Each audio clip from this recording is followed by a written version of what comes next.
Good evening students, how are you? कैसे हैं आप? बेटा, moment of inertia of a circular ring लिया था, उसी में से एक क्वेश्चन और करते हैं। देखिएगा, एक ही सर्कुलर रिंग है, इसका मास m है बेटा, और इसका radius r, right.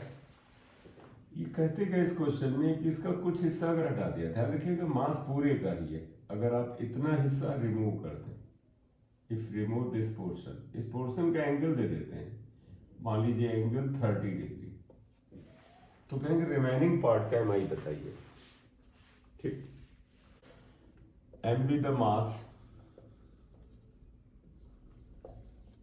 Of a ring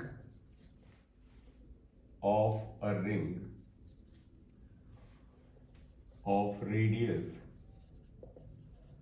r. If this portion is removed, if a small part, इसे अगर हम AB लिख लें, AB is removed, then find out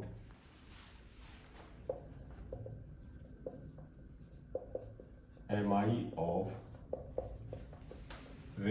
part of the ring.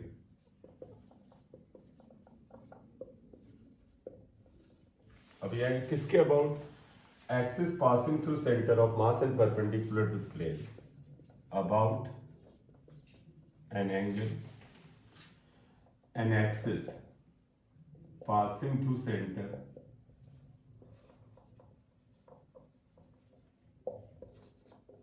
its center and perpendicular to the plane of the ring. ठीक है, ये question है, एक बार इसे समझ लीजिए। थोड़ा सा स्पेस चाहिए तो इसे हटा देंगे। तो क्वेश्चन में इन्होंने क्या बोला है, एक कंप्लीट रिंग है, इसका पूरे का मास m है, रेडियस r है, कहते हैं।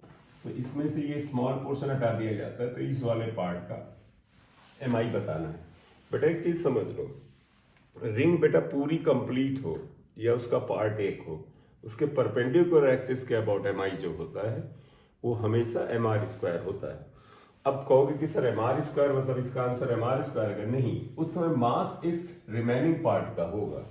तो मैं तुम्हें बताऊं, mi of ring about perpendicular axis जो होता है उसका बस एक ही फॉर्मूला है, mass of the remaining part into r²। तो मैं तो एक चीज बता दूं, अगर परपेंडिकुलर एक्सिस ये है तो आप सोल्यूशन में जाइएगा, सीधे एक सिंपल वे में आप जाएं, आप कहोगे mi ऑफ रिमेनिंग पार्ट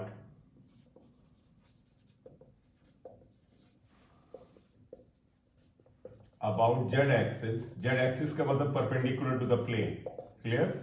एक ही फॉर्मूला है बेटा, वो क्या है, I equal to m dash r²। अब तुम कहोगे सर ये m डैश नाम की नई चिड़िया क्या आ गई?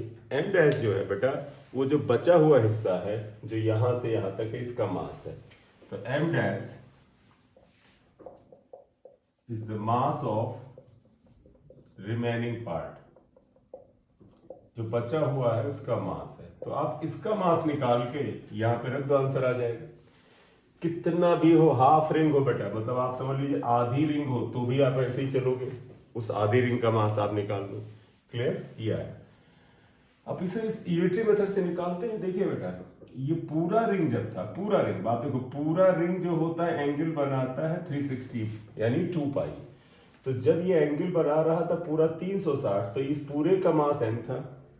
तो ये यहां से यहां तक का जो एंगल यानी 360 में से 30 माइनस कर दो, इसका मास क्या होगा? तो हम ऐसे जा रहे हैं, देखो, since mass of 2 pi is equal to m, मैं फिर बता दो, 2 पाई मतलब रिंग ऐसे पूरा था बेटा, इसका मास m है, और इसका एंगल सेंटर पे कितना है, 2 पाई होता है, इसका मास m था। अब इन्होंने बोला है इसको, अगर आप देखो बेटा, बताइएगा इस वाले का मास क्या होगा। तो आप देखो, ये एंगल अगर बनाना चाहो यहां से यहां तक, तो ये क्या आ जाएगा, 2 पाई माइनस 30 को आप क्या लिखते हो, π/6। तो यहां पे देखिएगा 30 डिग्री जो होता है ये होता है, तो पूरा कैलकुलेट करना बताया, तो 30/180 इंटू पाई, ये कैंसिल होता है 6, तो ये π/6 आता है। इसके लिए क्या करते हैं, पाई से मल्टीप्लाई करते हैं, 180 से डिवाइड करते हैं तो आ जाता है। तो mass of 2 pi is this, therefore mass of 1 is equal to m upon 2 pi, therefore mass of angle बेटा ये 2 pi minus pi by 6, 2 pi minus pi by 6 is equal to कितना आएगा, कैलकुलेशन कर लो। देखिए एक मास कितना आता है यहाँ पर,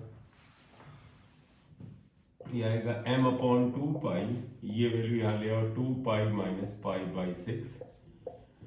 अब सिंप्लीफिकेशन करना है, आप यहाँ थोड़ा कर डालिए। ये बेटा जो मास आएगा ये m डैश होगा, ये m डैश की value m dash m upon 2 पाई, यहाँ पर पाई कॉमन ले लेते हैं, एलसीएम 6 ले लो बेटा, तो 6 2 जा 12 माइनस 1, ये पाई से पाई कैंसिल हुआ, तो देखो 12 माइनस 1 11 और 6 2 जा 12 आएगा, तो 11 अपॉन 12 आता है, तो यानी 11 m अपॉन 12, ये मास m डैश आया।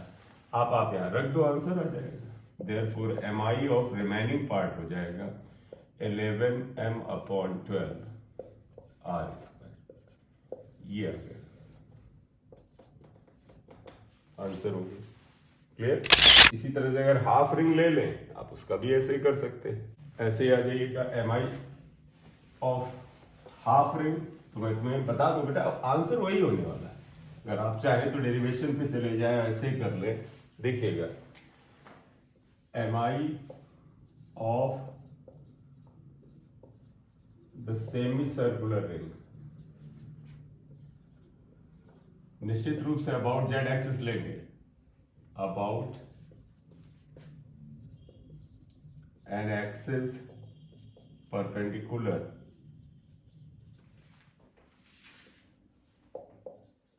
to its plane and passing through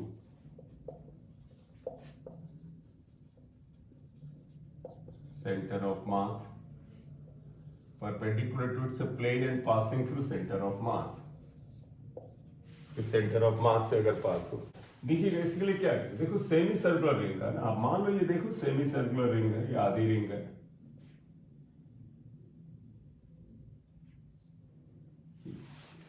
देखो इसका मास m है, पूरा यहां से यहां तक मास m है। ध्यान रखिएगा पिछले वाले में पूरे का मास m था और कुछ हिस्सा हटा दिया गया था, इसमें नहीं, हमने पूरे का मास ले लिया। आप इसका रेडियस r है, अगर z एक्सिस ऐसे है बेटा, ऐसे z एक्सिस ये परपेंडिकुलर जा रहा है, इसके अबाउट एम निकालना, क्या करो वही करो ना बेटा, इसके छोटे छोटे मास में बांट लो। जैसे एक ये मास dm ले लिया, इसकी डिस्टेंस ये आप ले लो r आएगा, तो इसका mi आ जाएगा ये परपेंडिकुलर एक्सिस के अबाउट, तो देखो di क्या हो जाएगा, dm इंटू आर स्क्वायर, ये किसका mi आया, इस छुटकू मास का।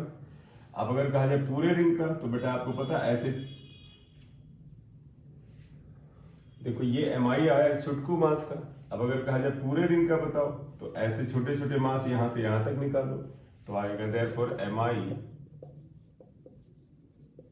of entire semicircular ring